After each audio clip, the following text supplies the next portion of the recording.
Hello, everyone. My name is Luis Pacheco. Everyone calls me Luigi, since I remember. I am an assistant professor at Florida Atlantic University, where I also have the opportunity to recently start a new lab called Interactive Machines Lab.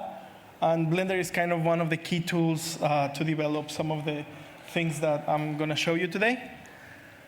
First, I'm going to tell you really quick about me, how I got to start using Blender and how I started misusing it for things it was not meant to, like move robots. Then I'm going to do a very quick tutorial on what's kind of the workflow that works for pen plotters, CNC lasers, CNC machines, lasers, etc. If you have a printer at home or something, you could probably replicate it. I'll also put a link with a more in-depth tutorial for that. Then I'm going to show you some projects I have had the opportunity to do with these tools, the research that I'm doing as part of my doctor's degree, and that's it. So very quickly, I started using Blender in 2010. Initially, I was studying architecture, and it was an interesting story because one day for a final, my computer crashed. Thank God I had exported everything already on a PDF. And the only thing I was able to use is Ubuntu to go into the hard drive and recover those files. And I installed Blender to do the renders. And since then, I started using Blender in 2012. Then I had a company in Mexico where we did use Blender for designing 3D printers, open source 3D printers. And even for the Kickstarter, we hired a Blender animator, Michael Moore, to help us do some interesting things in there. But all the parts, all the pieces were initially designed in Blender using a workflow similar to what you would use in Inventor or something like that, just using Boolean operators. After that, I spent a lot of time making generators, things that allow you to design one thing once, and then with this, you can create a million variations of things. We'll look at some of them in detail. And then recently, as I started teaching, I've been trying to show Blender as a computational design tool, mainly with geometry nodes and things like that. All right, so the super quick tutorial is that really you have to think about this as every curve, every polyline has points.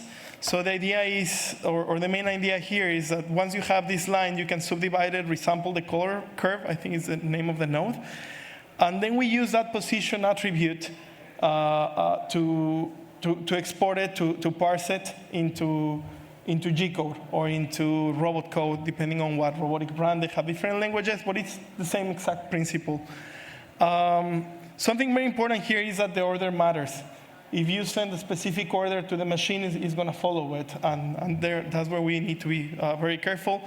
Again, we can extract, for example, the position for each one of these points. We can preview the index number, which in this case tells us what's going to be the direction of the movement.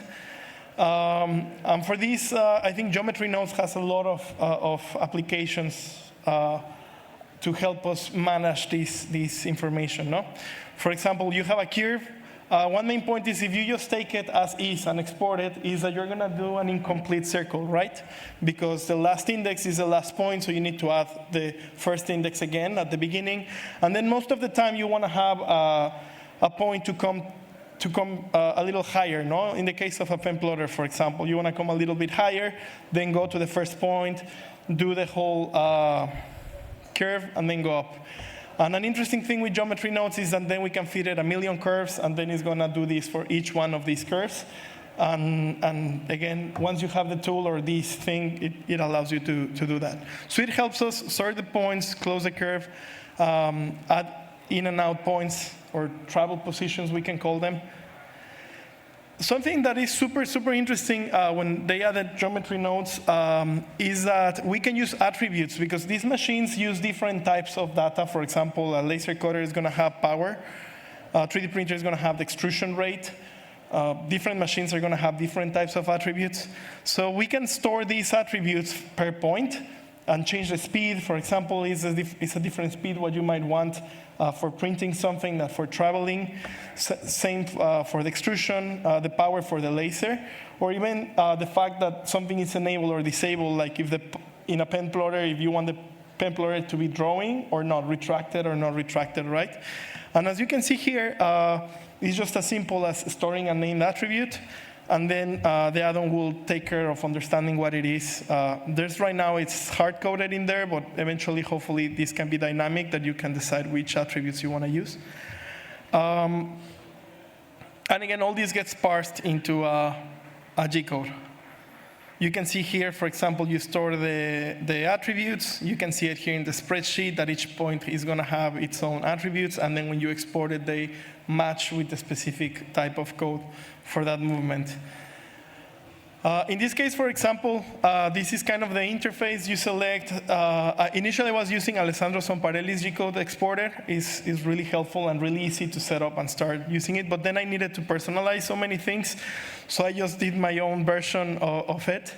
A lot simpler, I think, and the idea of with the idea that it's a lot simpler in the fact that it doesn't have all the nice things that he implemented on. It calculates extrusion automatically, and it does all these really interesting things. But in my case, I just wanted something that was really quick to grab the points and export them, and allow me to do some things like change the scale, and at the end, use either the global position or the location of the global position or the local position of the point. And then if you want or not want to use the attributes, or just set a attribute for everything, and then there's different modes for different types of machines. So you select that polyline, that curve. You at some point have to convert right now to curves, to mesh, because what it's taking is the value of the points of a mesh. That's a very important thing. And then you put the settings, and then it should do the rest for you. If you want a more extensive tutorial, that's a link for a tutorial that shows you. The FabNodes add-on is available in the Blender extension platform. And eventually I want to add, it's called FabNodes because eventually I want to add all those nodes that help you manage the points. Right now it's just the tool to export the G-code.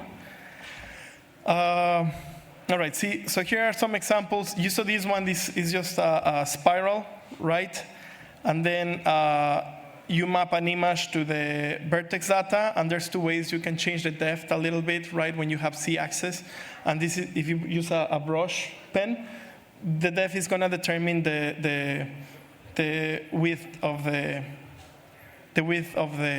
line. And once you have that turned in, it's really easy to just use this and make any quantity of data. So for example, here's the example. In this case, it's set up for a robot. I'm not going to show, I'll show that in a bit. This is actually where I do the add-on. But in this case, again, you can stack them. Like, for example, in the first one calculates the image. You can see that it's changing the Z height of the picture. You can change the picture. So it takes advantage of a lot of the tools that we already find in Blender. There are some remapping things that allows us to scale, to move the image, to adjust it, right? Like if the scale is not correct, we can change it here, things like that. We can add a retraction. In this case, it's just one curve. So it's just at the beginning and at the end, you're going to see that little line. When you have many curves, you'll see it gets more complex. You can simulate the progress of these to make sure that it's going to draw it on the right order. And then, I think it's turned off. You can simulate how this thickness will look on the line. And this version is actually very accurate once you have calibrated the pen. And again, you can use this first to kind of change some aspects of the picture. I guess that's the ratio. I forgot what each one does, to be honest. Oh, that's the scale. And once you like it, you disable this one because you need to send a line and export the G-code. So this one was a really interesting exercise using a tracer with the blur. I think it's the blur node. it allows you to trace a picture. So we had kids like prompt to ChatGPT, and then they make so many images, and then we take this one to the robot. It literally took like 5 minutes per kid. So it's a really interesting way. Once you have this thing going, it's really quickly to start iterating it and using these types of tools. This is another kid that said, I want to make a head with legs. I don't know, I just thought it was really cool, and he got the drawing. You can do halftone effects. For example, this one I used a tutorial on halftone effect in what's the name, in YouTube. And then I just apply it. Here you can see the retraction for every point so that it jumps. I thought that was a video, I guess it's not. You can, for example, get a approximate in minutes of how long it would take if you know the speed. You can calculate that and get Geometry Nodes to calculate that for you. Then I've used these also for other projects. This is for Kuka in Mexico, where I helped them draw these shirts with the robots during an event. Same thing, you can use it, for example, CNC tracing. You export these traces from KiCad or Fritzing, and then you can just bring it into Blender, convert it to G-code, and send it to your machine. These are coffee cups with a clay printer. So again, you can texturize this. In this case, I think I'm using the wave texture in Geometry Nodes. And then you can play with that, and it gets some really cool effects. You can simulate the thickness, the chunkiness of how it's going to look. It's really accurate, actually. And it gives you a good idea if it's going to be printable or not. One more thing that I use a lot is like once you're going to print, you love something, right? You can have this parametric love that comes from those curves that you can modify in real time. And then you can texturize it, same thing, same texture, and really quickly send that to the robot to print. So I think this kind of creative exploration where you have these tools to play and kind of sculpt, I don't know how to say it, are really useful when you are working on a project. And when you are working in collaboration with an artist or someone, it's really good to have that instant feedback of what's happening.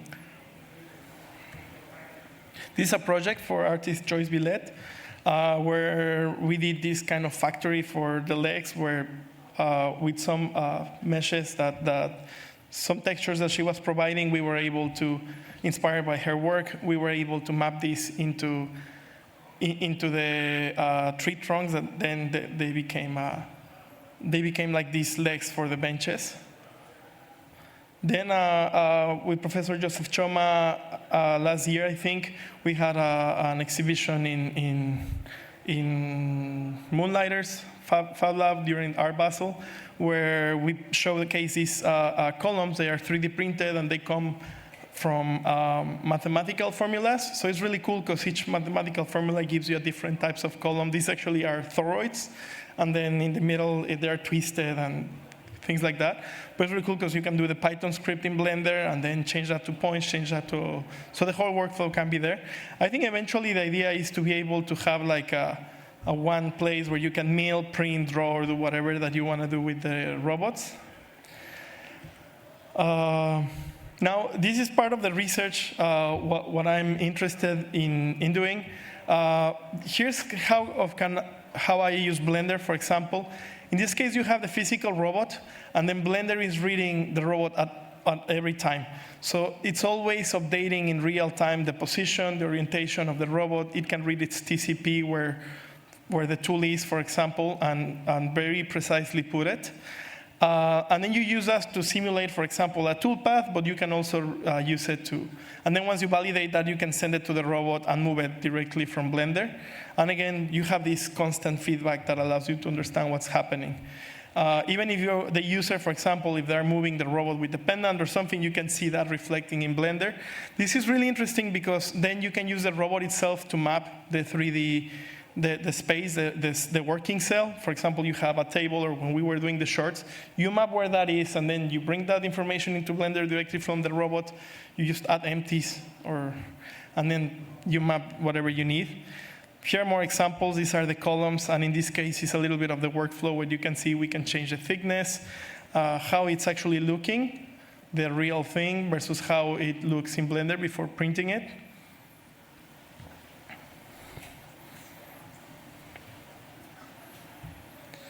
An interesting thing that I've been spending a lot of time recently is that having this real-time loop where if you update the toolpath, then the robot is going to update accordingly.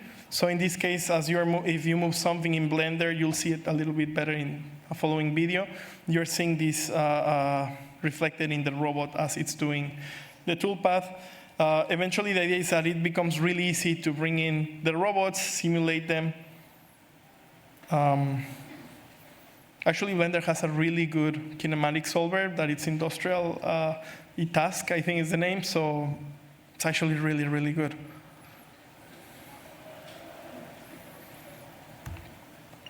Something really cool is that then using, and this was kind of by accident, using an addon, for example, FreeVerdexR, I was able to draw a line, you align it. I use a hack where you put the Oculus, and then I don't know if you know, but there's like a boundary, and when you get out of the boundary, it becomes transparent.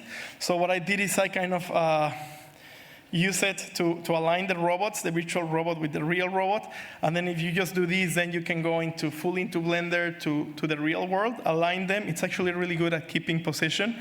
And then you can draw a line and then send this line instantly to the robot. And you'll see it there, like I draw the line, and then the robot will follow. So I think this is super interesting for collaborative aspects in robotics. This is a workshop I did in Calgary last year in Acadia 2024. And students from different experience with robots were able to start playing with the robots really quickly. And in this case, they're using the VR workflow, drawing, moving it, and having a virtual robot helps you understand what's happening and then move it safely. Now, another thing that I'm trying to solve with Blender is that when you have end effectors and you want to integrate it into the robot, it's really complicated, and each robot has a different way to integrate it. So what I've been working on is with MQTT, you can stream those attributes. You can stream, as you can stream position to the robot, you can also stream the other attributes to, for example, the extruder. So in real time, as you're reading the points, you can change the speed, you can change the fan. In this case, with ESP32s and MQTT.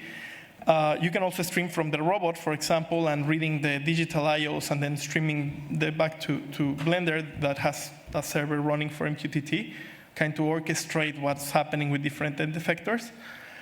And this actually simplifies a lot of the problems when you're using different end effectors. One thing, for example, is this, where this is a print that did not automatically adjust. And then as soon as you identify that you're under extruding, for example, you can adjust it in real time, and you'll see here that Blender is updating the extruder accordingly. So this is, in purpose, it's like tilted. So you need to extrude more material on the right side than on the left. And this just shows that what happens if you don't do that versus when you do it. Something super interesting is that then using animation tools in Blender, in this case, for example, on the right side, you see that I set the robot to follow a specific path, but then I can adjust that in real time, and the robot follows it very precisely. And then on the left side with the Rogue Alley, I'm able to install Blender completely in it, and then jog the robot with it, which is really fun to do with the kids.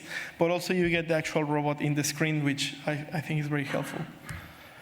This is another workshop in Quito that I did a month ago. These students have barely touched Blender, or they were getting started into robotics. It was really good and interesting what they all did. This project specifically, they put a LED as an end effector. And then using Blender, they simulated a cube, like folding a cube, and then taking different frames, like the robot will draw a cube in different frames. And then they were able to make this animation with those light painting frames that then they stitch together. This is another one. And then recently, a company in Orlando, Massive Make, it's been super interesting because they're using the tool on an industrial level to print parts for Universal Studios, for games and things like that, for the theme rights.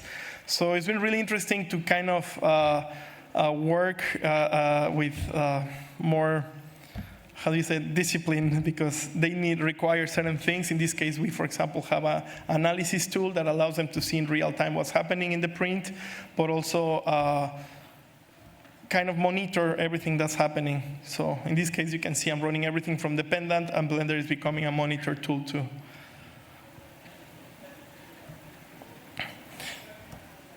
I don't know if we have time. I was going to show real quick a demo. I think we're a little bit over time. So this is the add-on. And the same thing as I showed you, this is like the same owl I showed you before. You have the robot. In this case, I cannot move it because the robot is not connected. So you connect through IP to the robot. You select the robot armature that it's already parented and set up for the, you can see here, it's already parented to the different parts of the robot. And then it's updating, but then you can update the pose. Mean you can manually update where the robot is, or you can enable real time, which means it's reading all time. You can change the tool. You can send the robot to a target. You can, with the add marker, you can digitize points on space, and then you can send a path. So you select the path, you click path, and then the robot should be able to do that.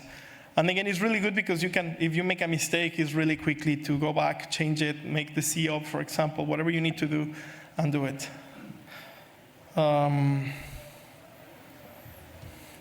again, this is something really interesting. There's so many projects in Blender that use robots or digital fabrication. This is some I found, but there's so many more. And I would really love to know more people doing this. And please reach out. And thank you a lot for your time.